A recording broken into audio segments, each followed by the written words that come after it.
And then, oh, why do I have no desktop speakers? I see mine. Oh, it's because he's not speaking. That's why.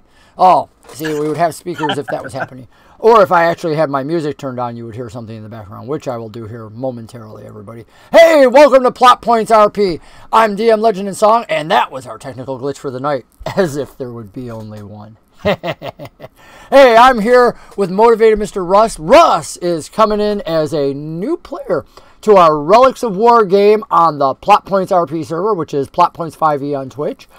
If you would like to tune in, this game will be being played on Sunday evenings from 9 to 11 EST time. I had to think about that one there to make sure our games are on different time zones.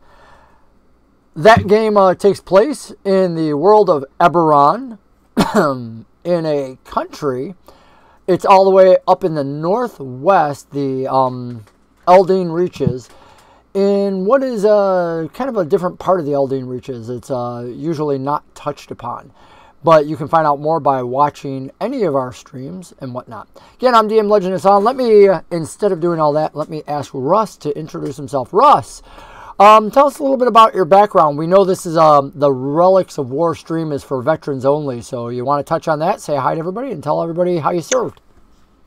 How's it going, everybody? I also go by Verdic Limway. I host the Gamer Dad After Dark on Twitch. I was in the United States Navy. I served 4 years, and then I was actually released on medical retirement, and just started pursuing an IT career, and really just kind of kept doing that. Now I do cybersecurity, and that's pretty much most of my life. Sweet. With the exception of gaming, obviously, I would like to think you have a love of gaming. Is that correct? It's a huge other side of my life. So when I say most of, literally the other half is that. You know, my family and I were all part of that culture. One of the reasons why I started doing the Twitch streaming myself is that I felt like I had a unique perspective on having a spouse, and all my children play video games, and we like to do it together, and it just seemed like a natural fit to be like, you know what, it'd be interesting to see if I could do that and talk about my experience as a parent and as a gamer. And so yeah, that's huge. And actually, Legend and I connected at a game store that my spouse and I once owned, and really connected over our love of tabletop games and social interaction face to face, and everything D&D. So I'm actually really excited to be here. Hey man, you know, I am truly, it's been a joy. We've been waiting to get back together with Russ for a long time, as our paths in real life separated, as many will. Our viewers will know people who aren't just separated by COVID, but life moves and whatnot. So the question, of course, is how do you reconnect? Use whatever your talent is, whether that's gaming, as we're doing, whether that's social interaction in a different way, whether it's playing cards, whatever you do, find ways to connect with one another. It's so important to our mental health, to our reality. We were built to be together. Speaking of unity and togetherness, tables are a shared space, whether it's a VTT or a regular tabletop. So it's important to come in with shared expectations. That's why this session 0 is so important, why we do the character roll up together, whether you are at your real table or whether you're at a virtual table. Always keep that in mind. Share the expectations. Our players coming in, I always have my homebrew rules there and whatnot. They can look over all those so that they aren't surprised by something. I mean, literally, the name of the channel is Plot Points RP, home of the Golden Crypt, because I use the heck out of plot points and have for 30 plus years. So I was you can imagine how stoked I was when 5e brought in their version of plot points. And of course, I said, cool, I like your version, but mine's better. So I just used mine because I've been doing it for quite a few decades. Whatever your table is, though, make sure your players are on board with it. My players have had a good time with it. Most of them have learned along the way. But it's important to hear their questions. So, Russ, let me start off with some questions to you, and then I'll let you ask some questions of me. Sensitive areas. What, given your background in all this, whether it's military, real life, what would you prefer your DM to kind of avoid that situation, because it would either make you uncomfortable or even a hard no if you go there, that's a game ender for you? So I kind of feel like this is a pretty good general question, and it's not just it doesn't just come up in D&D, right? It comes up whether you're running a business or you're moderating a Discord or an MMO guild, it all kind of boils down to the same thing. You know, usually you're looking to avoid hot button topics like politics, in some cases religion, some cases other types of things like that. Anything that boils around those two things where it's a hotly debated, or I guess some people call it anything that's contested. Right. Politics and D&D it's full of it, but you know, it's those are kind of some of the things that I know that usually come up. But those are the only things that really stand out in my mind. Usually if everyone at the table is in agreement with what's out of bounds and what's not, for me, once you have that small list out of the way, then everything else is absolutely free game. Cool.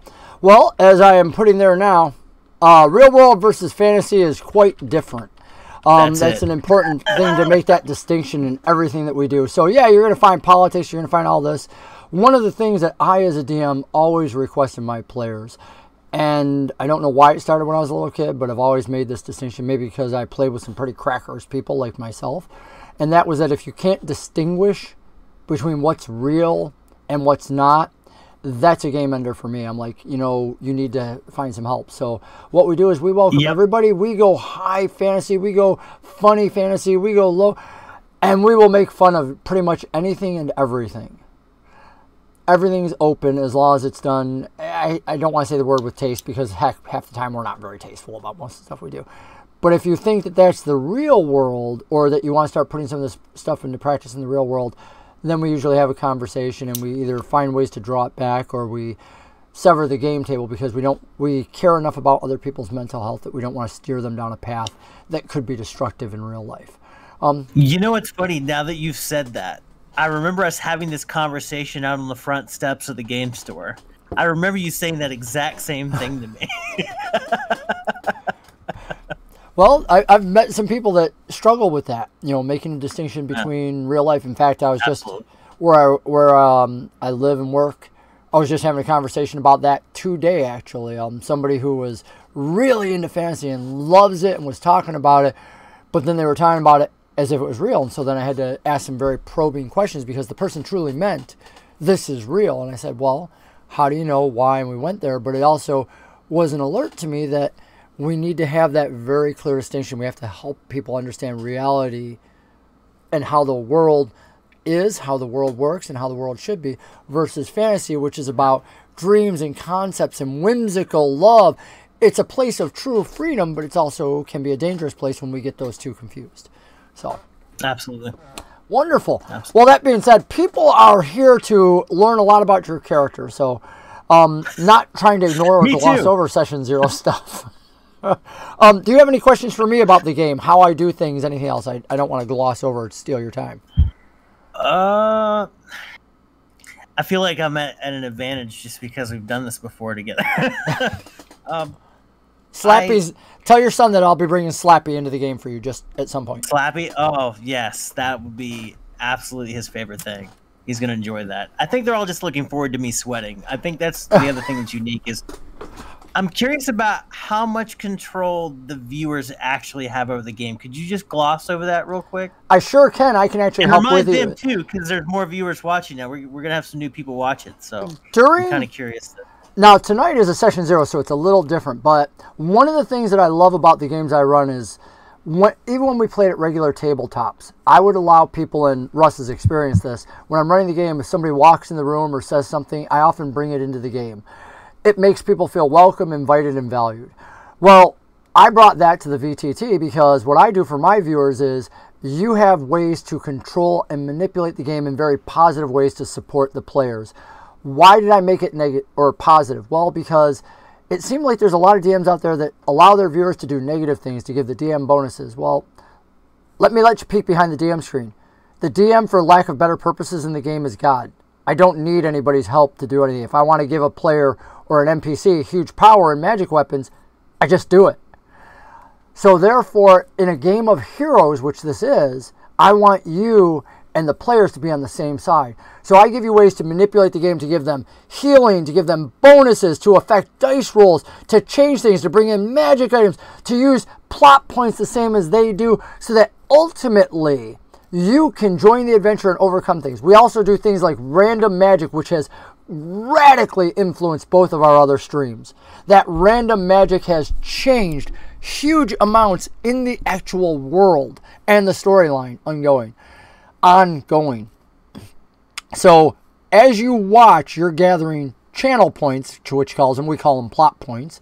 And you can then spend those plot points. So when you ask how you can do it, Russ, all you have to do is go down to the lower right on Twitch, click on what would be the channel points. We don't have a graphic yet for the plot points. They're hopefully being made. But when you do, you'll see all the ways from 100 up to thousands and how to do it, including, at the choice of one of our players, the thing they hate most, the deck of many things. I love it. Been around since the beginning. And this person who absolutely hates it, and his character died from it already, was like, I'll put it in there as a group working towards this. I think it's like, I don't know, 100, 150,000 points. But when that happens, every player in the game, whichever game I'm playing at that time, will have to draw from the deck of many things from 1 to 4 cards. So players can die from it, or characters, not players. Characters can die from it.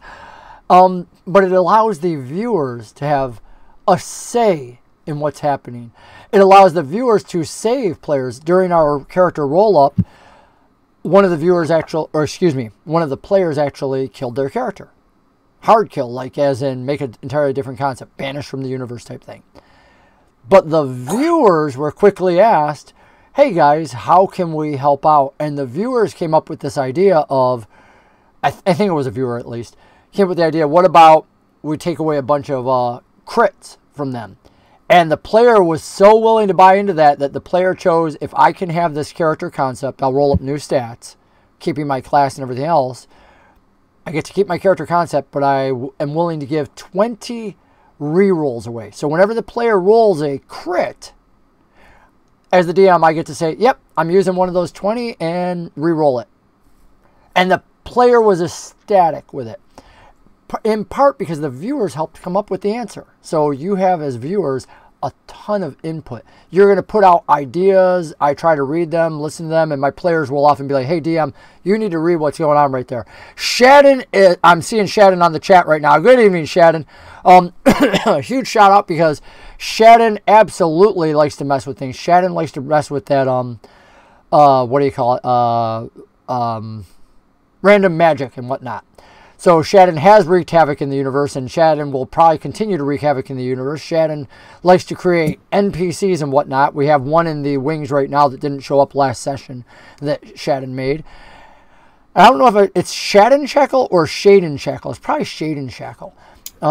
You can tell me whichever one it is. Shackle. I love you.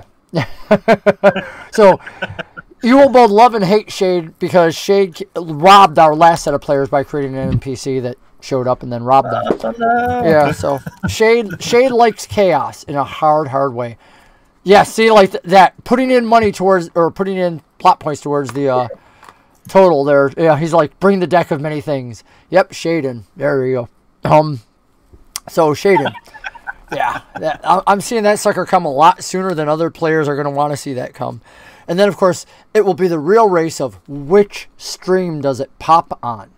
Because the reality is, as I said, both streams are putting into this, and whichever one it pops out at the last minute is going to be the one affected by it. And I just think that's going to be funny, because I think we're going to see like some of even the players try to, for lack of a better term, screw the other table by being like, it's on you, not on me, hot potato type thing.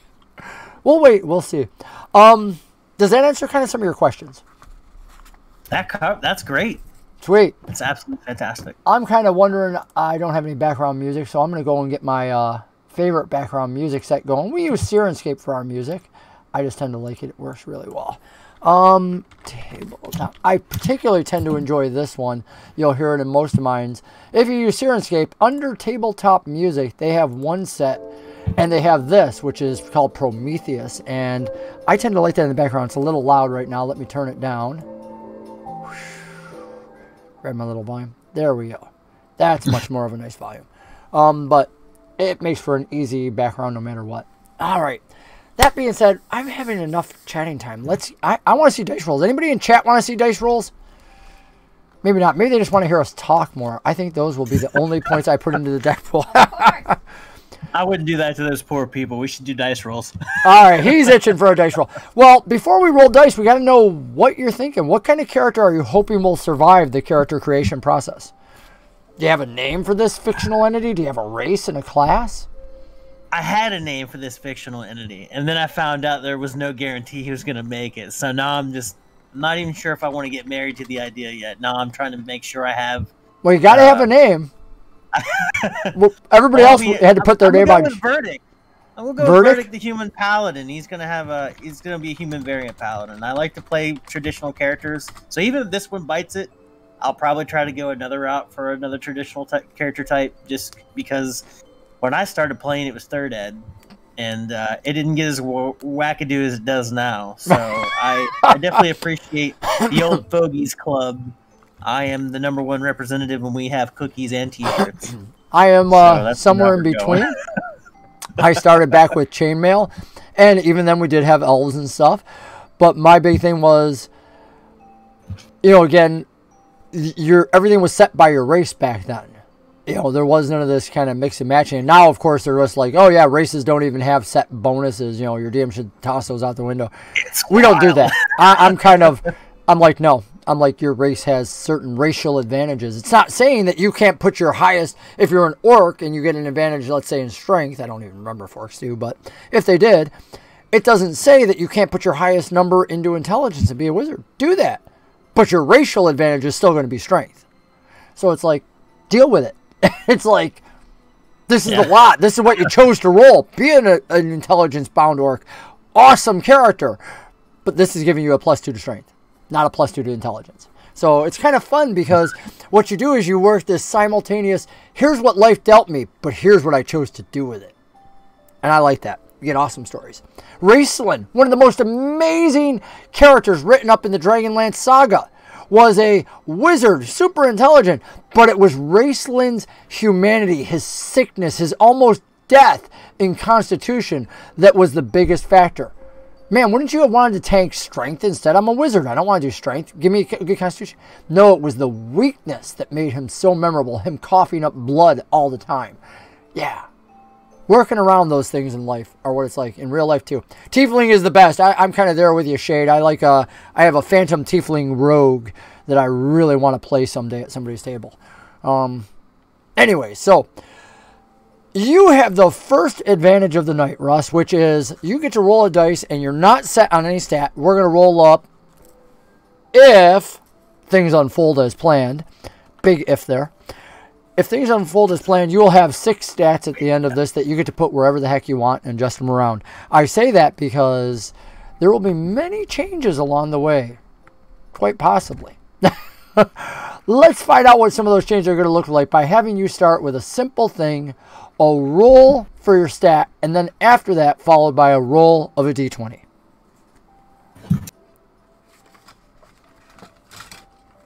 All right, here we go. Oh, that's a spicy one.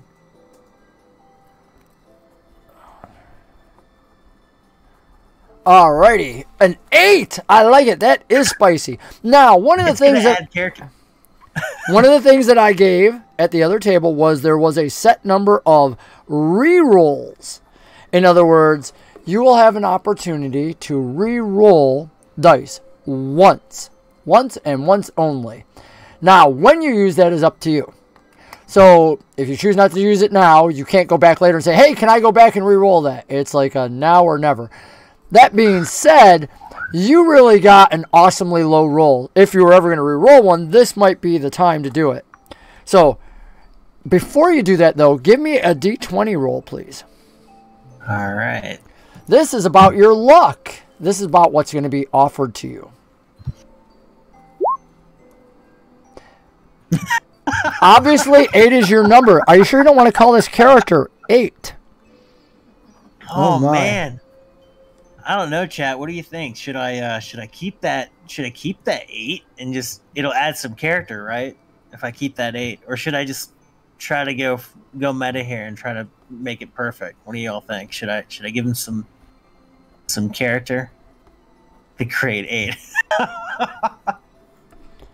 Yeah, that's not what they'll be chanting if I roll those a lot. That'll be bad. I don't know. Floss can be good. I agree.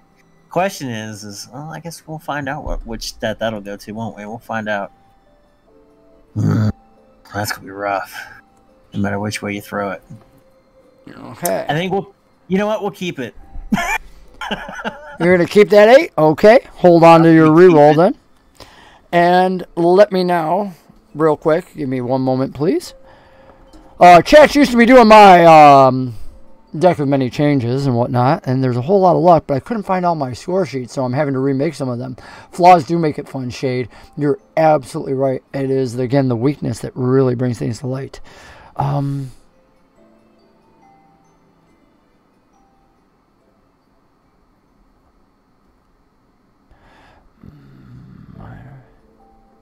Okay,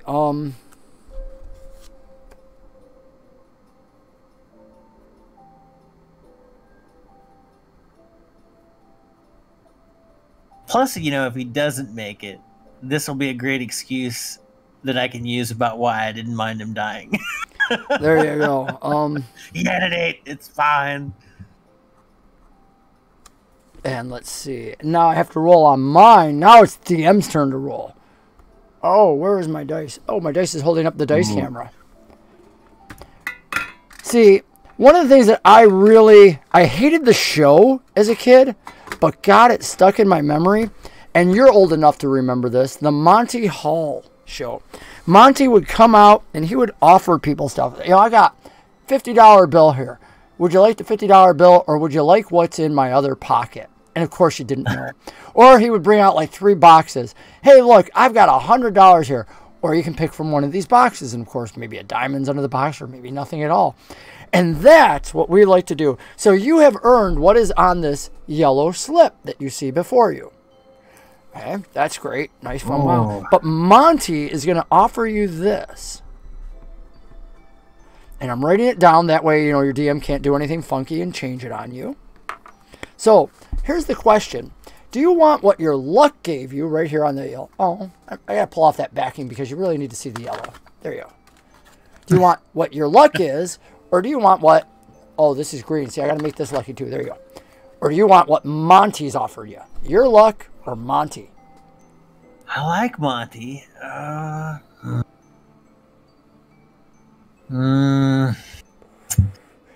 if only I could have you scroll all over the main screen.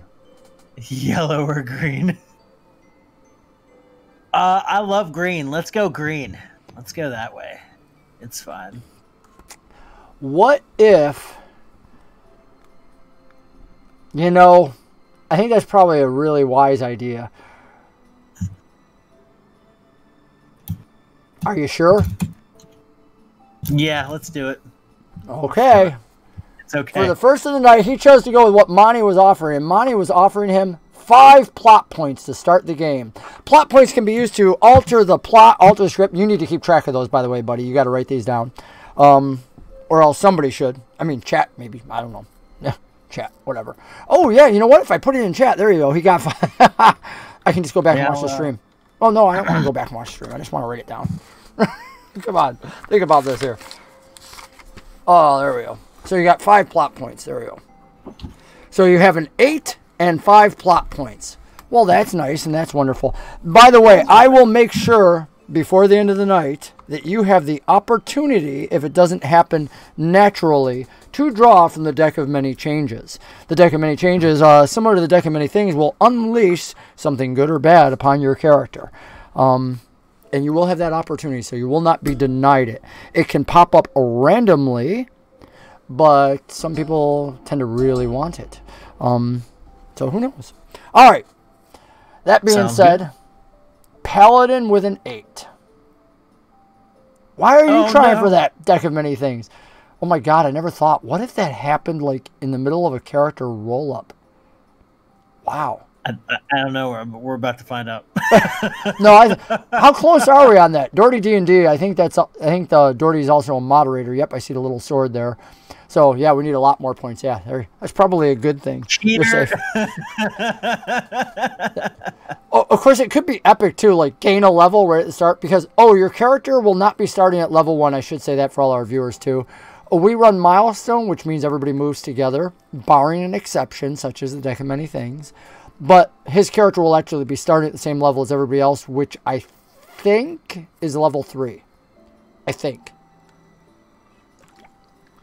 There's probably some player jumping up and down going, that's not right! All right. You know what? Here, we'll just lean into the fate here. I'll contribute some as well. Why not? Here we go. What is the total that we have to hit for that? It's like 100,000. Yeah, but we got to be a good long ways on the way there, I would think, by now, right? Let's see here. We are 5%. 5,952. Oh, we're only at 5,000? Yeah. Oh, yeah, we got a ways to go. Dude, that's not going to be coming maybe by Christmas. There we go. So we're safe. I threw 1,300 in there. I'll lean into the end of my own fate. It'll be okay. He's like, I will make sure everybody goes down with me. When the paladin dies, he goes, I'm just dumping plot points. Oh my gosh. Alrighty. That's a good first start. I like that. You know what? And it's a safe start. Doesn't chat. Oh, don't you wish they all just went this smooth and this fast, where it was just so simple? Roll a dice, get a number, and just and get plot points. Oh, it's a beautiful thing. You know, they're all going to go that way. We know it. So that's just a nice thing. Why don't you show us again? Roll again and show us a new roll. Oh, I forgot that. I was supposed to be having the D6 afterwards for the fate of good or bad. Yeah, so go ahead, roll your next ability, which is your 6. Drop the lowest. An 11. Hey, it's above average. 8 to 10 is it? Or is that right? No. Yeah, 8 to 10 is average, and then 11 to 12 is above average. Yep. So it's a +0, right? That's it is. Till it hits a 12, it's a +0. But you know, your character can do this. Do me a favor and roll a D20 followed by a D6. Ooh. D20 is for what I offer, and D6 is going to be based on your luck. 7, okay. And the 6. Oh, and of course I rolled high on the D6. You see that, chat? My threshold is a 6, between a 6 and an 8. The 11 was an outlier. Okay. Interesting. So you can laugh or you can cry. I choose to laugh.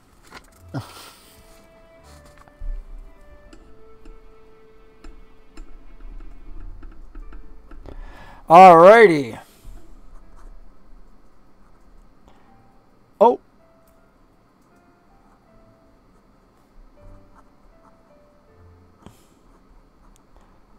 Alright. Put that there. See, I have to actually transfer from my list to write them down for all of you so that you can know that is not what he's getting. He already had that opportunity and he missed it. Alrighty. This will be... What did you drop? Okay. Roll up, whatever. I do think I want to re-roll that 8. The second 8. It's bugging me a bit. Wait. What do you mean the second 8? Can I do that? You mean the 7? Yeah, the 7. That's it. Can I re-roll that guy? You can. That is absolutely your... Wait, no, that's a D20. The re-roll is for your... okay. For your... All right, that's fine. Yeah. So... Yeah. I was in another place. Did I forget? Did we already roll an ability? Did we not roll an ability? Yeah, we rolled it and you got an 11, right? You want to re-roll the 11 is what you're asking? No, we're fine. I was ahead of myself. I was already thinking I was going to roll another 8. I'm like... I've accepted the tide here. I'm just going to leave it. I hear giggling like in the next room right now. I'm being very entertaining. I'm pretty sure Frey is enjoying my suffering. This is a great idea. This is going to be an interesting decision. Uh-oh. Here is what you have rolled up with your D20 and your luck of 6. Oh, hold on, what?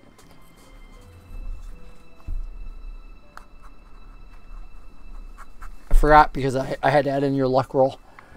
All right, and here is what I am offering. So same concept. Do you want what you earned, what you came up with, or do you want what I'm offering you? So Monty says, hey, here's what you got, but it's really behind the screen yet. But I'm willing to offer you what's in my pocket. See that big screen over there? That gigantic, a car could be behind that screen. A chariot. You could have a new mount. I think I'm going to take what I rolled in this case. You want what you rolled in this case? I'm going to take it. Monty's willing to give you a golden crit. That's an automatic nat 20. Like you could roll a 1 and turn it into a nat 20 during the game if you will pass this up. No, I'm going to take what I rolled just because even if it's really bad, I know I earned it.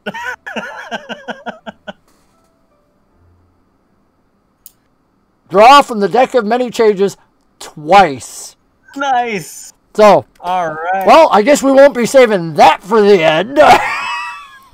Nice. That's coming up right now. So, Sam, we better switch over to our card screen and see what the deck of many changes has.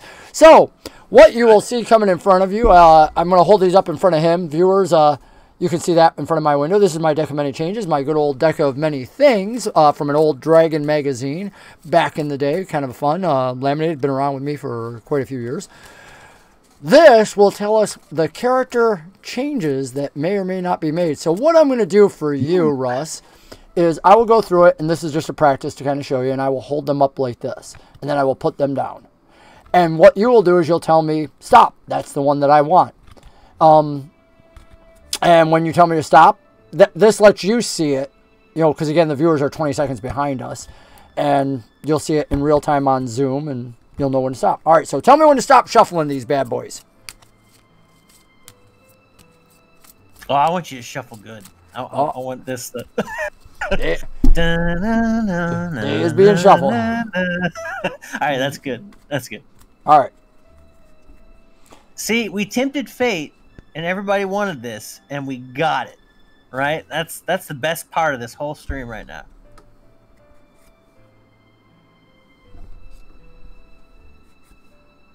Stop. That's the one right there? Do it. You sure? Yeah, I'm ready. Let's do it. Let's see what fate has wrought. Positive. Let's do it. If he's dead, he's dead. It's okay. I am absolutely willing to skip this card and keep going. You know what? I'm okay with it. Let's do it for entertainment. I'm in a good place. I think the chat will laugh because you named it. You killed your character, but you did not wipe your character out of existence. Oblivion would wipe you out of existence. What this does is this means you have to re-roll all your stats, which ironically is only 2 at this point. So you may now re-roll both of those stats in chat, and then we will look to the next one. So go ahead and... That'll be the only time that's actually a good thing. Exactly. I was like, wow. I'm like, at 8 and 11, and he gets to re-roll them both.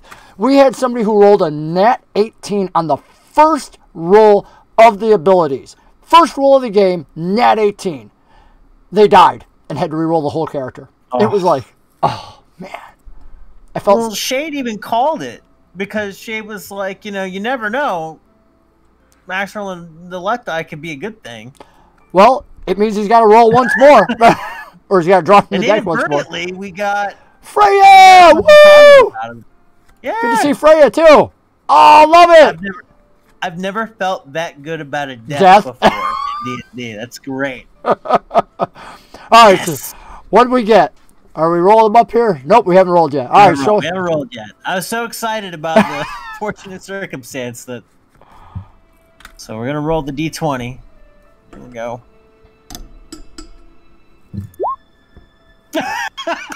A 6! Well, that would be... That would be neat, except you don't roll a d20 to get your abilities. You roll 4d6, drop the lowest. Right. I am willing to let you keep the 6 for comedy, but... Oh, no, we're going to keep the 15. We're going to keep that. That's what we're going with. So there's your first one. Now roll that 4d6, drop 1 again.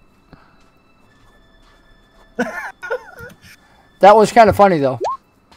And it's an 8. There you go. So that 8 really likes you.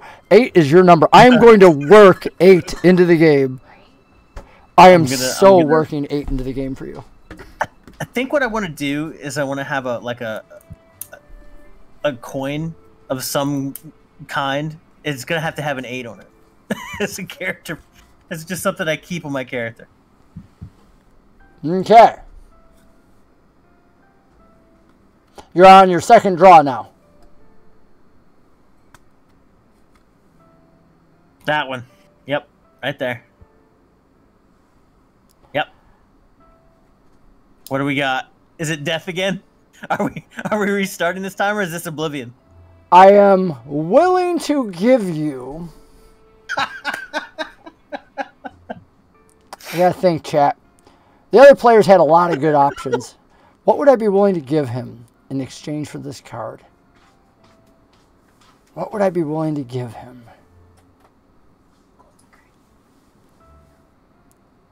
I'm feeling that psychic voice of a golden crit again, but... You know what, chat? Should we just lean in for Oblivion and just re-roll as a cleric? Are you sure you want this card? I mean, you know, what's your luck been like tonight, really? I mean, do you really trust your luck? It's been really bad. It's been really awful. An extra reroll. There you go. Chat suggests that I would, if you would pass this card up, maybe good, maybe bad, that I would have to give you an extra reroll. Could be the wish card. Shut up, Shade. I think be quiet. Following Shade's been the best thing for me, to be honest. Maybe there's an invisible hand here going, you don't want to be a paladin. Maybe you want to be something else. You know, maybe this is the wrong choice. I should lean into that. I feel like I'm embracing the chaos that Shade brings to the table. So maybe we'll take the card. We'll take the card. We want the card. Okay. Let's take it. You want the card? I forgot that I was actually on this shot. I'm really supposed to have the, the nice little tarot looking thing there. But I will show you what's on this card. Oh, wait. Yeah, you can't see it if I do it that way. And it is Oblivion. So, there you go, chat. There's Oblivion. Oh, and there's his death card that he's got. But here's the interesting thing. Oblivion came up for you reversed, which means instead of being sucked into the void, something comes out of the void for you. Now, whether that's helpful or not will remain to be seen depending on what your other dice rolls go out with during the rest of our character creation. Maybe it'll be something that saves you. Maybe it'll be something beneficial. But something in the darkness has taken notice of you and is coming out. So, rather than sucking you in. Sucking you in would have been kiss your character goodbye and make your new... That's terribly metaphorical, I just want to say. And you and I both know that that's just the way I go. So... Symbolic. Amen. Oh, God. Well, the paladin has survived death. The paladin has been noticed by something in the darkness that has taken note of him, which could be a whole new measure of insanity. Let us jump over once more to that beautiful roll 20 and see what you roll for your next ability score. All right. So you're doing the 4d6, drop the lowest. Yep. And then after that, after you comment on how wonderful or not it is,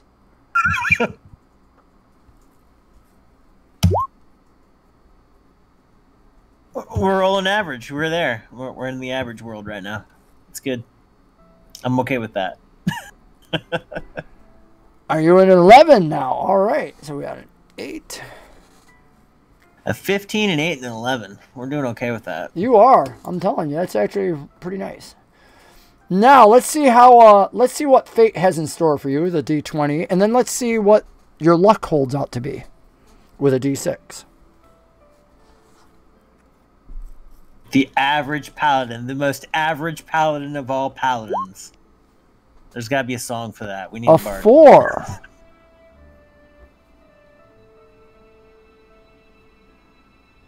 There could be some excitement in being the average soldier. It's all right. We'll figure it out.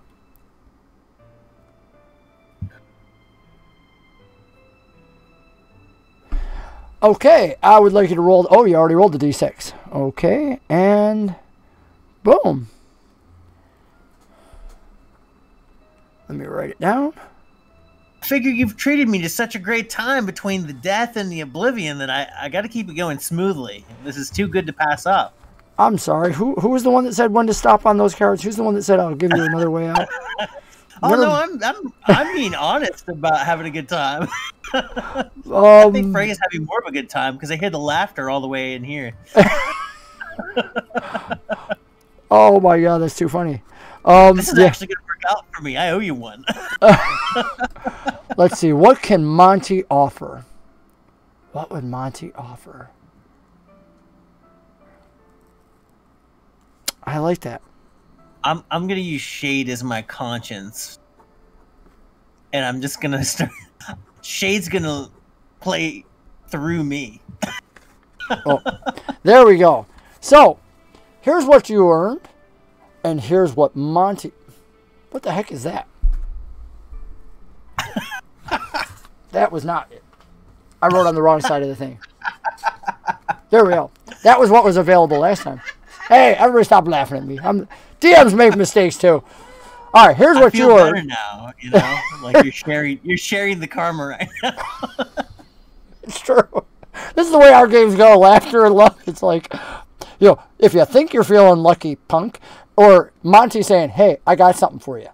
Now, maybe Monty's the guy with a, you know, station wagon and offering you candy, but, you know, here's what your luck's been already, so. I'll take what's been mine already. It's mine. You can't has it. Are you sure? Should we just like review what your luck has been so far when you've dug in your heels and said, "Oh no, I'm going with what I picked." Yeah, it could be the void, and it was. Oh, you can kill me, and it was death. Do we really want to keep pushing that button? Channeling this. It's like, push the button. Push. I can't stop pushing that button. It will be good. Are you sure? What if I'm okay with it. Doubled this. What if Monty said, whatever's in my pocket will be doubled? Yeah, but wouldn't you be more entertained by watching to see how far this falls? Are you okay? I mean, going once, going twice. If you want it, I will give it to you. We're doing the luck. We're going with it. Let's do it. It is a minor magic item. You will start the game. I will pick out, after your character class and everything is picked, I will pick out 3 minor magic items, and then you will be able to select from those 3 which one you think fits your character best. Let me mark that down. I'm not going to lie. The way you talked that up, I really thought it was going to be a deck draw again. Minor. Oh, there we go.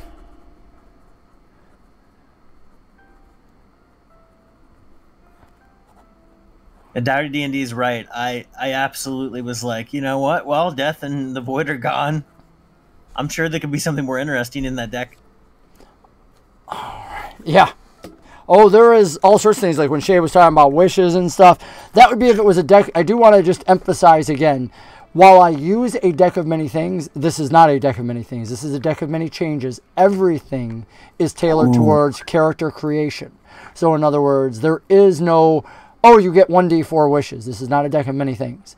It's a deck of many changes. So now in general, things that are positive and negative. But if, as you already noticed, there's reversals and other stuff. So yeah. So just keep it in mind. It's like there is that. Alrighty. Put that over there.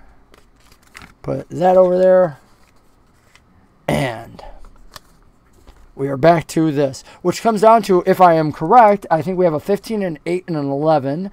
And we have you now ready to do a roll for the 4th stat. Is that correct? Are my numbers right? That looks correct to me. Okay. Yeah. So, let's see that 4th roll, brother. For Verdic. Verdic. And it's the 4d6 drop, the lowest one that you're rolling. I like this. Let's do it.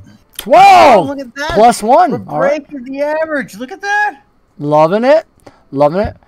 Yeah, really, Sheik Geek could really chime in on this one. Sheik Geek would.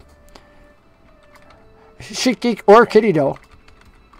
Kitty Doe would be like, how can I help you? She plays a cleric. Yeah. I almost said a paladin. I'm like, no, she doesn't play a paladin. She plays a cleric. I have Darren here. He's he knows me too well because I think I've taught him too well. Gotta get in bad luck. You gotta hit that red button some more. Let's just see how long we can go. Well, you know, I do want to point out that while I haven't shown them to you, like Monty has offered you at different times re-rolls, plot points, drawing from the deck, yes, all sorts of things Monty has found in his pockets. But we're going to change things up a little bit just because you happen to mention the Darren Meister. Let's go ahead and see your D20 and your D6.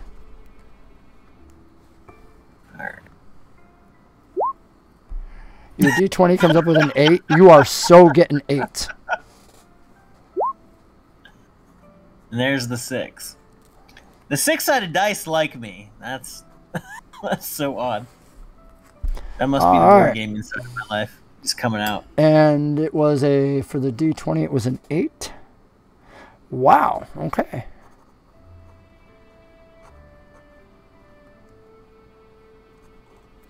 So, here is what you just rolled up. And here is what I want to give you. Now, Monty, unfortunately, had to take a little break. Monty felt the call to go to the bathroom. So, in Monty's stead, you heard this cackling voice. And the beautiful lady rolls out from the back room this covered gigantic box, and the cackling voice comes from within it. And as she pulls the cover off the box, you see this glass case beneath, and inside sits this black mannequin, which has nobody controlling it, but the little wooden jaw of this puppet starts going up and down and starts laughing as Slappy says, "Have I got something for you?" And Slappy says, "Just put your hand in the box and watch what I can give you. Come on now, you want to put your hand in the box, don't you? Don't trust what's over there." And he's pointing to the box that they brought out. The other beautiful woman has given you a box right here. But Slappy says to reach into his box. Do you trust what you got? The beautiful woman, it's got a nice big bow tie on the top. But then there's this Slappy, who's this wooden doll moving all on his own. Do you want what's here? Or do you want this evil tiefling doll, Slappy, who's dressed in a tuxedo and has a monocle over one eye? Trust Slappy. Slappy says, just reach in. Reach in. Trust me. And his little horns bob up and down as he smiles, and the eyes roll up into his head. And then there's a beautiful woman. She starts messing with the bow on yours. She's like, oh, right here, look at this. Do you trust the beautiful woman, or do you trust the tiefling? Beautiful woman. I'm gonna go with Darren. We have to trust Slappy on this one. Slappy knows what's best. We're gonna follow Slappy. This could be great. Are you sure? The beautiful woman looks back at you once more before she pushes it off. She's going to take it away. Yes. Must trust Slappy. Yes, we're gonna trust Slappy. Which hand? A slot beneath Slappy opens just big enough for a hand. Which hand do you put in? The left? I can't or wait the right? to lose my hand. We're gonna do the oh man, the shield hand or the sword hand. Gotta think about this for a minute. Suddenly, this character concept's changing from a shield warrior to he's like, suddenly I'm gonna manage pole arms with one arm. Suddenly, he's wishing for an artificer in the group. Can you make me a prosthetic limb, please? That would be much like Darren. So I'm gonna do the left hand. We're gonna do the left hand. The left hand. You place the left hand into the slot, and as soon as you do, the lid, which is open right there, has something inside, slips down, slips around you almost like a cuff, holding your hand in place in the up position. something drops into your hand, round, bigger than your hand. Well, I guess you can close your hands partway around it. Round and smooth, less than room temperature, cold. Slappy starts laughing and laughing and laughing, and he says, "Good luck." And then it releases your wrist, and you try to pull out, but it's like a monkey's paw. The ball in your hand is bigger than the square. What do you do? Slappy is laughing and laughing and laughing. Trust Slappy. Do you want what's in there? Are you willing to let it go? Or are you willing to do something else? How would you approach this as a character? Is this a metal box? It appears like it's a glass on all four sides and the top, and it's a wooden box underneath. So you have your hand inside of a wooden base holding up a glass case with a puppet inside it. I called it a mannequin originally, but it's a puppet. Ooh. Ooh. Let's see here. Shade's got it right. That's right. Play it out. Freya's like, "Oh yeah, right. We're gonna see what you do." Yeah, pretty much. That's what's about to happen here. Durab's like, well, unfortunately, I don't have any equipment. You could cut off your own hand, you know, just like bite it off, gnaw it off. Oh wait, bite off, not off. Or you could but I could just let go of the ball. You could. You absolutely could. Let go. But would that really be trusting Slappy? Chat, what do you think you should do? Toss the ball through the glass. Unfortunately, his hand is inside the base, there's no leverage, so he can't see what the ball is. However, I mean, you know, he could push his arm in farther and try to do what you're talking about, Shade. I don't know. Are you willing to push your arm in farther? Right now, it's just your wrist inside. If I do attempt to get a sense of what this thing in my hand is, I put a little pressure on it. Does it feel solid? Perfectly solid? Perfectly solid. You can even rotate it around in your hand, and it's perfectly smooth. You even flex. When I start to move it around in my hand, is it for sure a sphere? It is. Or is it... Okay, so there's no handle or anything attached to it. Okay, so, all right. Feels like a perfect sphere inside your hand. Ooh. I have no magic knowledge, so this is going to be weird. Can't throw it.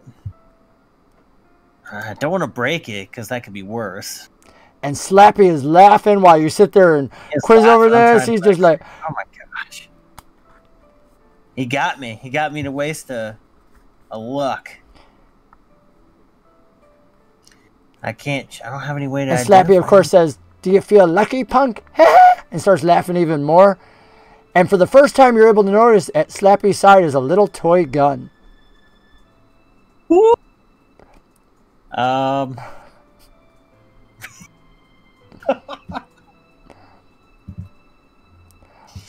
You know what? I'll just I can't. Well, no, because I can't reach into where Slappy is, right?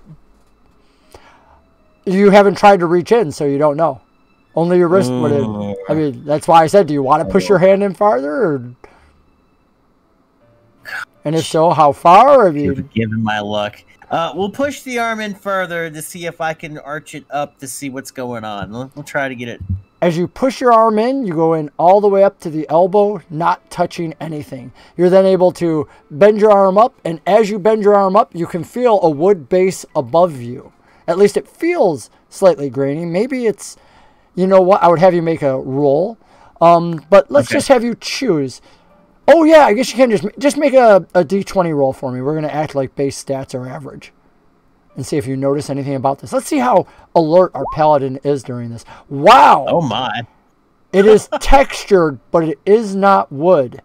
It feels more like artifice. It's something that is solid, you can tell, but it flexes a little bit under your fingers. Maybe it's a soft wood?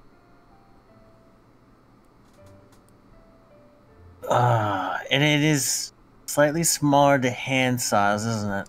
And I'm saying, because you still have the ball in your hand, so as your hand comes up, you're touching it with the backs of your fingers and stuff. Maybe you're loosing 2 fingers and holding onto the ball. Unless you want to let go of the ball. I mean, you could do that too. I don't want to stop you from doing it. No. By all means, you can let go of the ball.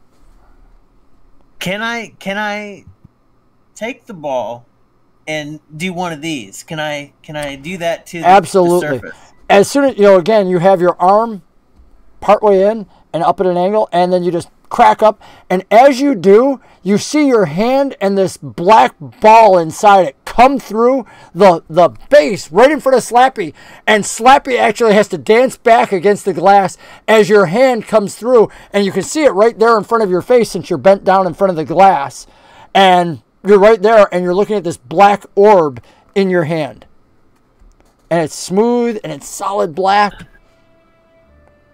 Ooh. See, I wish I had some kind of knowledge of those things, but I'm just a humble paladin. I don't know. And it's glass, huh? Thick glass? Are we talking about thick glass here? Doesn't look thick. It's beautiful old, handmade. I'm going to have to break in to get it, aren't I? But I could incur the wrath of Slappy. You know what? We're gonna try to break the glass. We'll see if we can get it out. Okay, you go to break the glass just as Slappy, with his little hand, draws his little toy gun, and you crack against the glass. Literally, as soon as you hit it, the glass doesn't just break, it shatters, sending glass shards down around your arm and all over you and whatnot. And you take minor damage, which may or may not affect during character creation. I'll have to decide, seeing what else happens. And the glass breaks. Slappy takes his gun and whatnot, but doesn't shoot you. Pops this little thing into the air, and you see little puffs of smoke come out of it, and he jumps out and runs out right over you, over your head, down your back, and runs out into the crowd, which is just like screaming with laughter. And he's like, Slappy's free! Slappy's free! And you've got this. Has now entered the game. He has. You unleash things in my game. There's never something that's just once. Slappy will be back. I think I actually told your son that at one point. Slappy will return. So, you still have your arm in there now, and you're looking at this orb face to face. What do you do? Alright, so if the glass is broken, what I'm going to do is I'm just going to take the other hand up and drop it into my other hand. And then pull my other hand out. You drop the orb into your hand, and now you can fit out through the square. You pull your hand out, and you find that what you're holding in your hand is a perfect black 8-ball with a white circle on it and the 8 on it. That was worth it. That grants you the halfling luck ability once per day. So, whereas halflings get it 3 times per day, you have it once per day. Nice. Definitely worth it. I think. Worthwhile. I think absolutely. That was, and it was, you know what? The most important thing, it was fun. Yeah. And it released Slappy. It did, and that's going to be more fun. It's going to be great. Oh, wait till we see what Slappy does. Oh, this is going to be so much fun. This is going to come back on me real hard with the party. That's what I'm wondering. I'm like, the party's not used to Slappy. They're like, oh, really? What? Wonderful. So now we are up to, I have a 15, an 8, an 11, and a 12 for your stats. We have 2 more stats to go, and you still have 1 reroll available to you. Let's see your next roll. Do I close my eyes? I don't want to see it. Oh, we're okay with that. That's okay. Wow. A 15. Dude. You are smoking good rolls, with the exception of the 8, man. These are great freaking rolls. I gamed the system of karma, because what I did was I vomited all the bad luck out first. Your system appears to be working. I'm telling you. Darren's like, yay! I don't know if that's a yay because he rolled well, or if that's a yay because Slappy's free. He's already emulated that Slappy's in the chat, so I think you're gonna need to get a bot now that's called Slappy. Oh my gosh. We could do that. A little tiefling bot named Slappy with a monocle and a cane and a pistol. Oh my. Challenge accepted. Who's going to pay for those little emoticons to be made? Oh my gosh. We're going to have to do that with the bot. I might do her. I might have to do her because I kind of like the idea of this now. Slappy popping up. Little tiefling Slappy. All right. Well, the channel points are supposed to be, if you want to see what those are supposed to look like, what we asked for them to be drawn like, that's supposed to be our logo for the channel points, which are 2 golden crits with P's instead of 20s for plot points, since the viewers can adjust things. But we'll see whether or not they actually get made. We've had a lot of other things on the burner waiting to get made too. All right, next roll. 1, 2, 3, 4, 5. This is your 5th and... Wait, no. We need a D20 and a D6. Let's not skip ahead. Oh, Slappy will be coming after me if I skip ahead. I need your D20. Let's find out. We don't even know if this roll is going to last yet. A 2. Interesting roll. Interesting roll. 2. And then your D6 afterwards. A 1.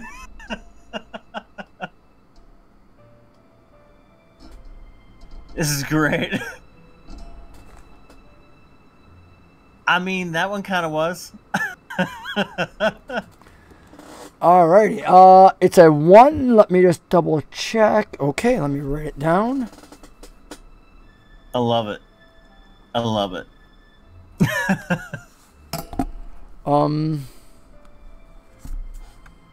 See, I go in spurts. I did all that bad luck, and then I got some great stuff, including the 8-ball, and now I've got to recharge. I've got to go through it all over again. So this back half is going to be entertaining as the first half was.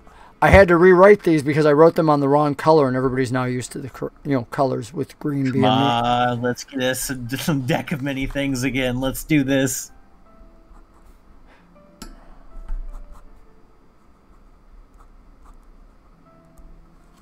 This paladin's gonna have some grievous war injuries. I see it coming. Let's see. Give him some character. What would I be willing to offer you for that? That's worth quite a bit. Have to make it comparable. You're gonna give me a toenail for that beautifully bad roll. I will get a toenail. I like that. There are actually wondrous items that you can get through doing this. So, just like you saw, like the minor magic item, you can get trinkets and wondrous items, etc.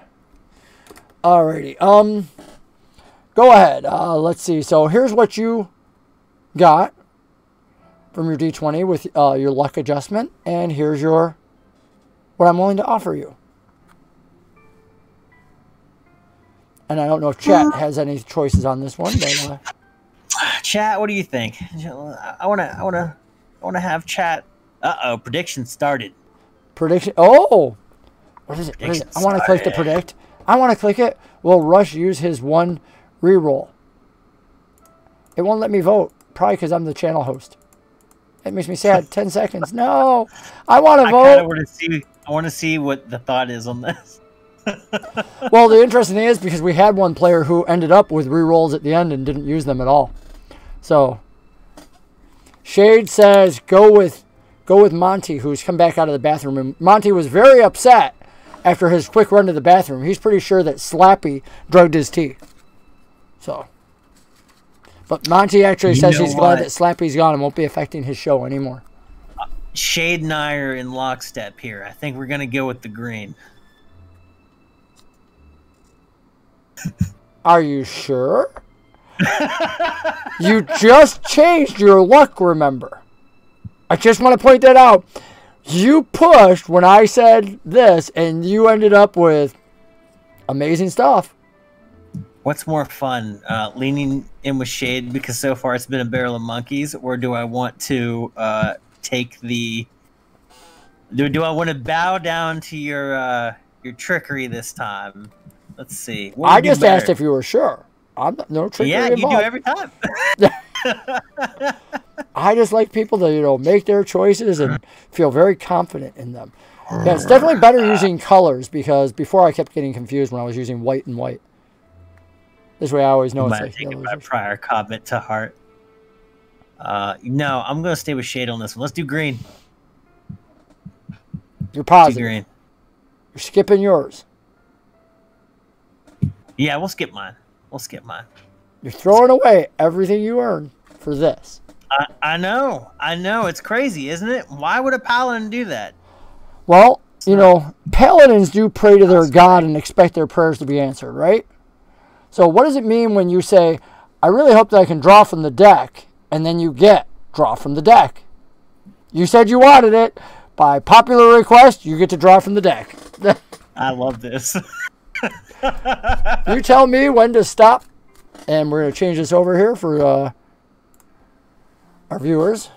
So we already see that he got the death, and he got something from the void that has taken notice of him. I do want to point out to our viewers, if you were paying attention, I said something from the darkness would take notice of him, and the very next round we saw Slappy show up. So you can do your own figuring things out there. It shouldn't be too far of a stretch. Is it coming back, or is Slappy the thing? Ooh. I think that's good shuffle. That's good shuffle right there. Oh, Shad wants to pick a card. You know what, Shad? You can pick a card through me. We'll work on this together. You and I will do this. Let's see. First one, second one. Yeah, some players just count down this many cards. So if you want to do that, you're welcome to do that. Yeah, fourth one. Well, that way, that with the time gap between us, fifth one, 6. What do you think, Shad? 1 through 6, 16. His favorite number 6. You're gonna go through the whole deck. No, you're good at 16. Yeah, we'll stop at 16 then. Just draw through 16. Well, I haven't been counting. 16. Oh, that's. You want me to go back and count? I'll go back and count real quick. Hold on. Yeah, go back and count just to be sure. 1, 2, 3, 4, 5, 6, 7, 8, 9, 10. I'm leaning 11. into the spirit of. I got 11 here. 11. And then that would be 12. 12. 13. 13. 14. 14. 15. 15. And 16. 16. This is your card, Shade. This is it. This is the card. Like, no, do you want even, like, a Monty Hall offer, or? No, not at all. Okay. What you got was the gem card. This is the gem card reversed. Having to deal with wealth, with riches, with all that is good being taken from you. Your character will start with absolutely nothing other than the clothes on your back and a debt over your head. A debt which must be repaid. So, you will be seriously indebted at the start of this game. We will work that into your background and talk together about exactly what that means. Debt and nothing. My family lost their entire estate, and there's nothing left. And we had liens. I will allow your character to start with the clothes on your back and a weapon. I say that because we are playing Eberron, and if he chooses to be part of House Denieth or something like that, that's going to come in pretty heavy to not have a weapon. So we will, there you go. Boom, boom. Kind of move that over there. All right. Now, so being said, let's switch back over here. And we are on to, I believe, 1, 2, 3, 4, 5, the last roll for Verdic. And I just want to point out to everybody, Verdic is still alive, which is quite amazing in and of itself. Verdic has done well. Verdic cheated death. Literally, that is part of his history. He has cheated death and come out stronger on the other side. Cheated Slappy, set Slappy free. A lot of good things. So saying, chat, drum roll time. I agree with Doherty D&D. It is time for your final ability roll. Let's see if he safely makes it out of Monty Hall's Funhouse. Go ahead and make your 4d6 drop the lowest, please. God bless that. Lucky 8. Would you like to use your reroll at this time? You know what? We're going to do the reroll. We're There going you to go. Take the reroll. We could always get a 2. It might be an 18. I think it could be an 18. Wouldn't that be something if his final roll was an 18? Close. I'll take it. Well, 15. 15. There we go. Now, if you would do me so kind of favor as to make a d20, and then 17, and then make me a luck roll, please. 5. Okay. Not bad all the way around. That's okay. Yeah. Whew. That is kind of frightening. All right. We're going to do that. All right. He's a little nervous now.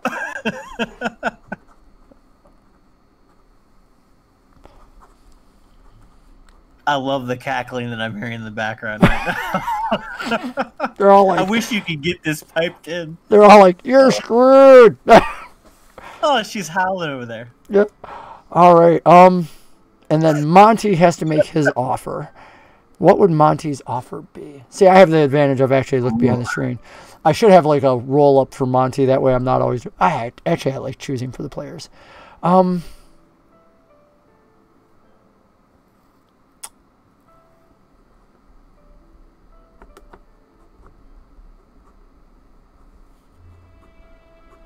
I think those are about equal. Oh, no, I need to leave it on there. Otherwise, you can see through it. See, I used to hold them up blank, and then I had to realize very quickly. One of my viewers actually said, they're like, you need to keep your hand behind it because we can see through it. And I was like, cheaty face players were looking through the cards. They were cheating.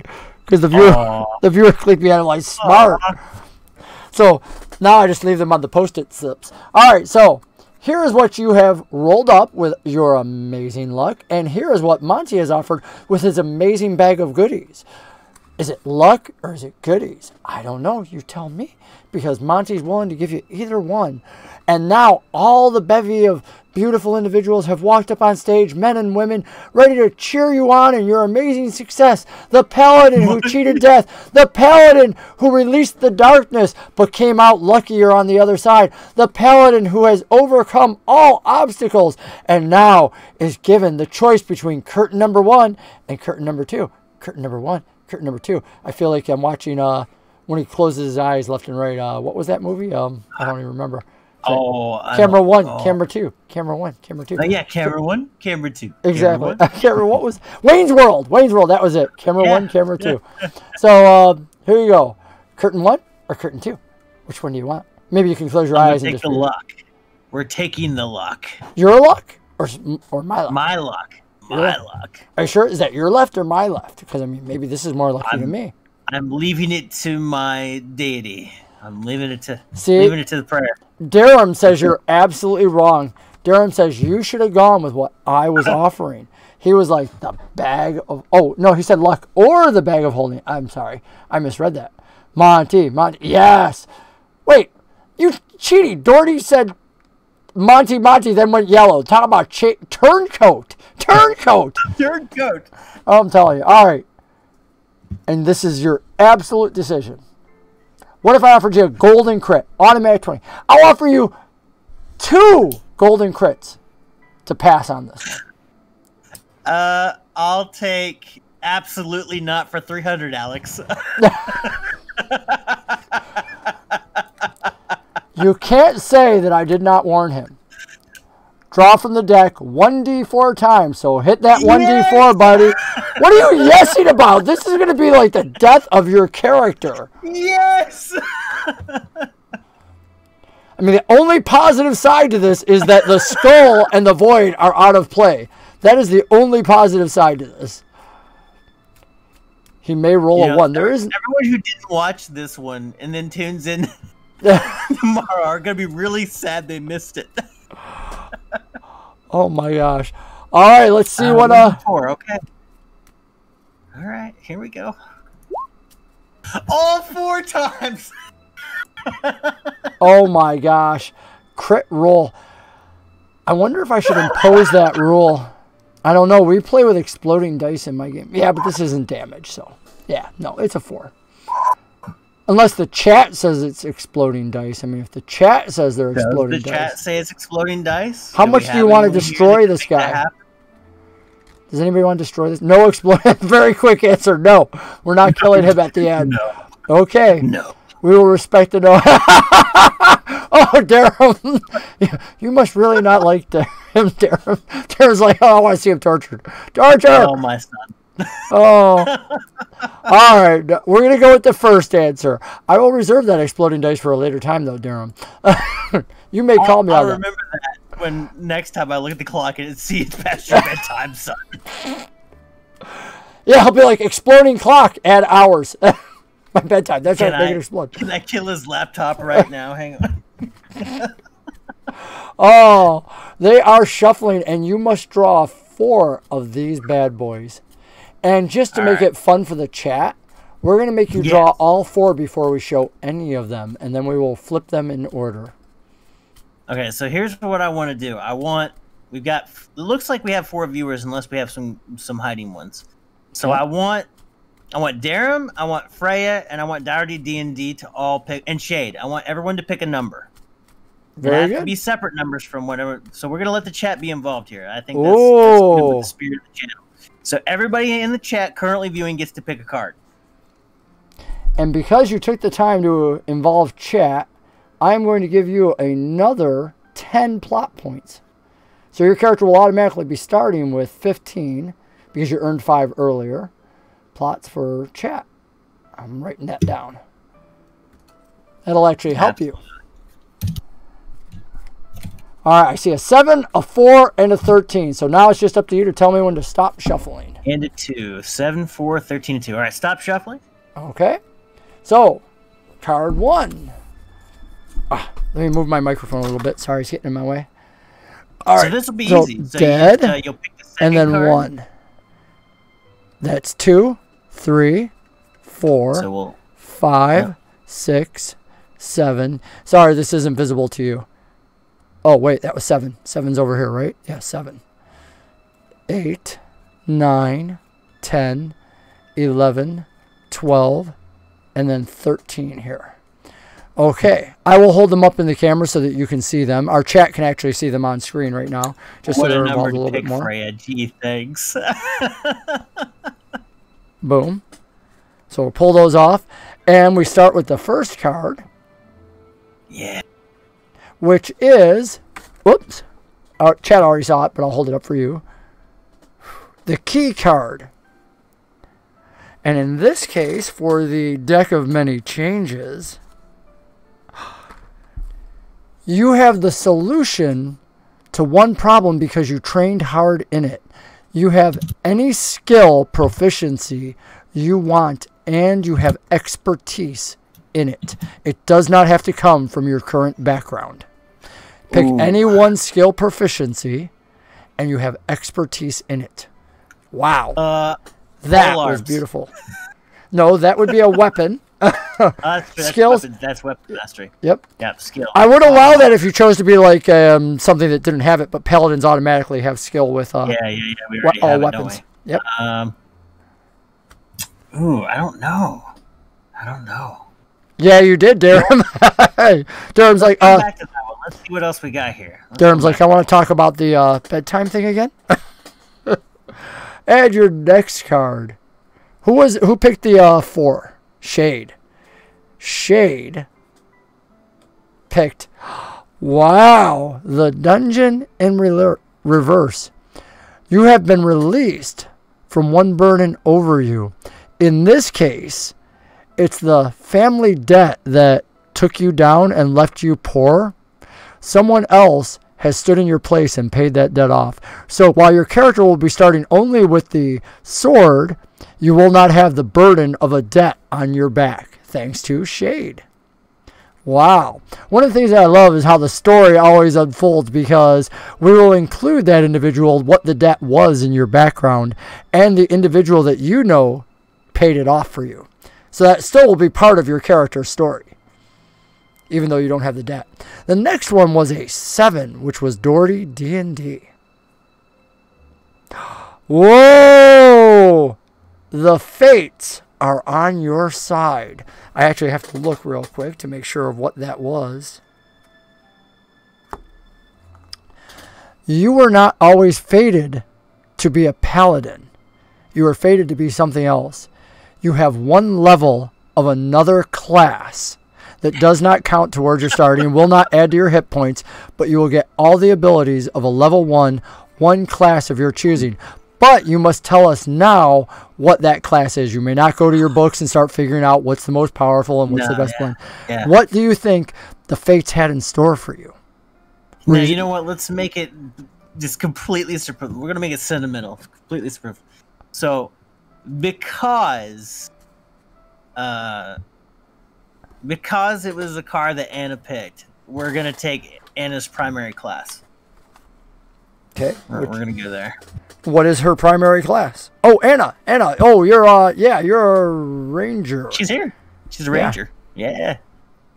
Yeah, she got a level 1 wizard. Yeah, but is that what you're saying it was? Because he said primary class. Yeah, he was good out in the woods. Yeah, ranger. Okay. Yeah, he was good out in the woods, and then instead of becoming a ranger, he ended up being a paladin. All right. That works for me. Okay, so you are a level 1 ranger as well. Interesting. So you'll get some things about wood walking and other stuff, whatever those abilities are for a level 1 ranger that will help you out. So when you make your character on D&D Beyond, you'll make again, if everybody else is level 3, you'll end up making a level 4, but your hit points will just manually adjust because one of them will have to be a 0 for hit points because you don't gain the hit points or anything like that. That way it doesn't, and the beauty is with milestones, it doesn't stand against you with terms of XP. It's just you have this extra ability. All right, and for your final one, which the 13 was Freya, the magic of Freya. Wow, overcoming the flames. What? You know, talk about luck changing. Every one of these final cards has been amazing. The flames that would normally have burned you out in this case are serving you. In this case, you are able to call upon one evil entity, small CR, so you will have a familiar that is an imp that will show up and serve you once per day. And this familiar that serves you has its own plans and devices, but must obey your orders. Because it's a familiar, your character also knows that even if it dies, it may be summoned again the next day.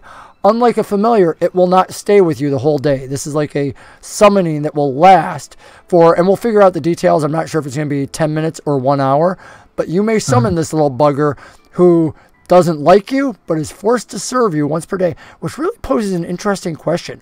Why does a paladin have something evil that is bound to him? We're going to have to find out all those answers through the backstory that Russ is going to have to come up. Thanks to all of you who participated in creating his character tonight, in making Verdic the character that he has ended up being. Wow, I'm telling you. Chat, well done indeed. Verdic, Russ, I am so looking forward to meeting Verdic in-game. Interesting that we're seeing a ranger step out and a quote-unquote ranger step in. Somebody who has level 1 ranger but will be a paladin in disguise. It will be very interesting to watch how this happens. The wife picked, wow. Yeah, this is very interesting. The whole family got it on this one. But that is the whole nature of plot points, where we are a family, where we do it together, we play the game. How are you feeling about all this now?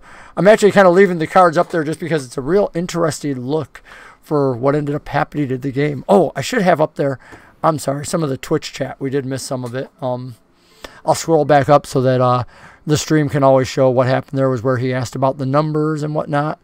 We saw the 7, the 14, the 13, the 2, 7 by Doherty, 4 by Shade, 13 by Freya, and 2 by Darum, all who ended up being the true luck of, is it Verdic or Verdic? I forget. Is it Verdic? Verdic. Verdic. Yeah. Okay.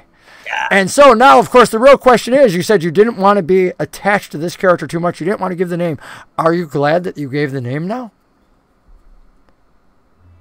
Yeah. But at the same time, what's more exciting about the whole thing is that I feel like we kind of mind melded this one. It was a team effort, and I like that. I like being able to do that. It's a lot of fun. I find the beauty of the Deck of Many Changes just that your character, oftentimes in D&D, whether you get an NPC that's handed to you, or, I'm sorry, a pre-rolled character, pre-gen, or whether you're at a convention, or whether you're just making one for your home table, oftentimes the character voice comes over time. The beauty of the Deck of Many Changes is that you start messing with the history. You have to describe why these things exist. So it forces the player who receives all these benefits, boons, and vices to develop the character in advance. Our friend Russ already knows that his character has overcome certain life obstacles, such as the poverty. What does it mean when somebody else steps in your place? As well as, why is this demon, for a holy paladin, maybe he's going to be an evil paladin, I don't know, it's up to him.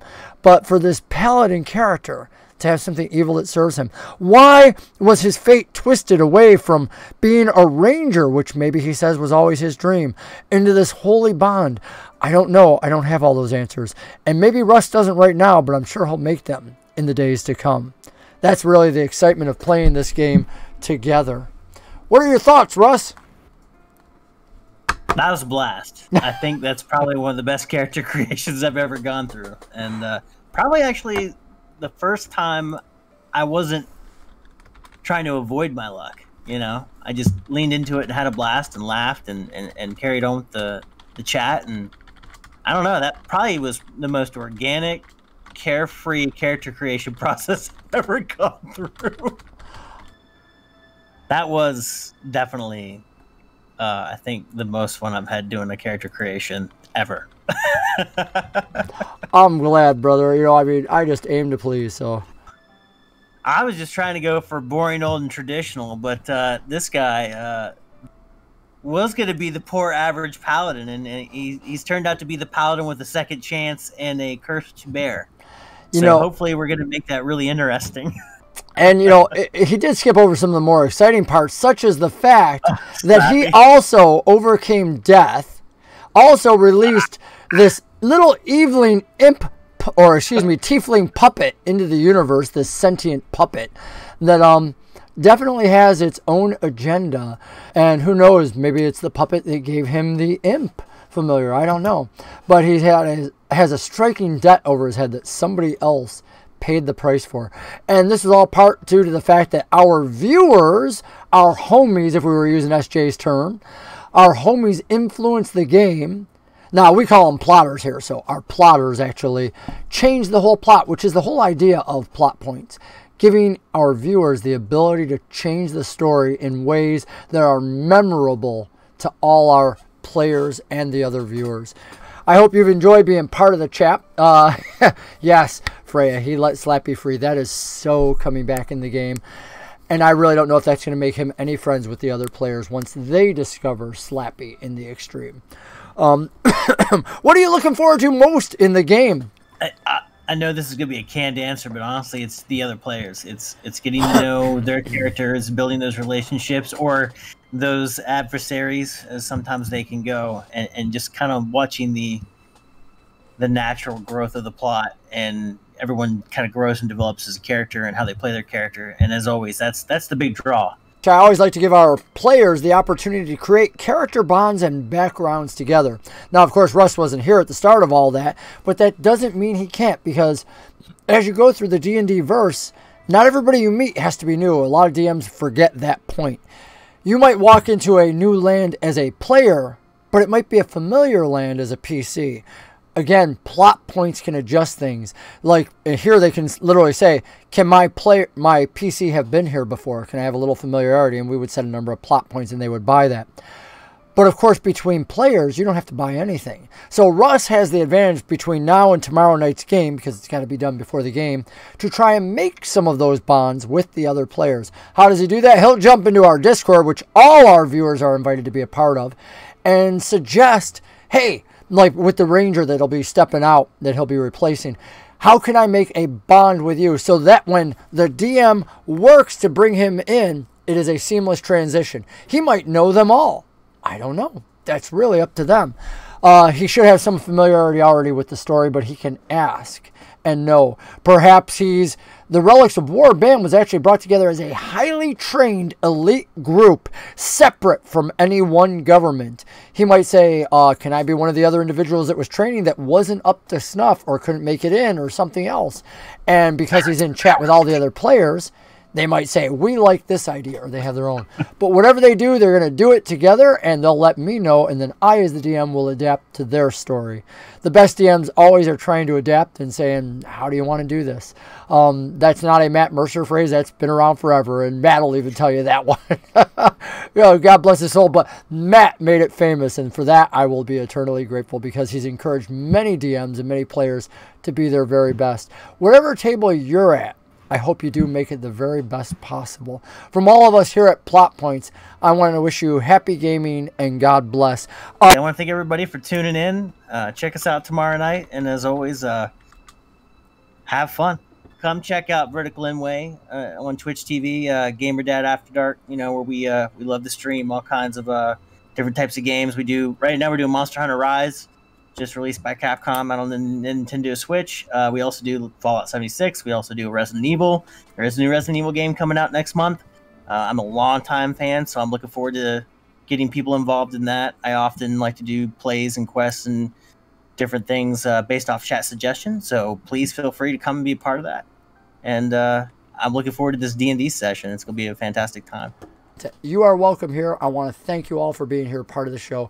It is truly my honor to serve you, to bring these players the very best, and know that you as the viewers make our table massive. Thanks for being here tonight. Happy gaming. God bless from all of us at Plot Points. We'll see you tomorrow night, Sunday night, 9 p.m. for Relics of War, when Verdic will make his entrance through Russ.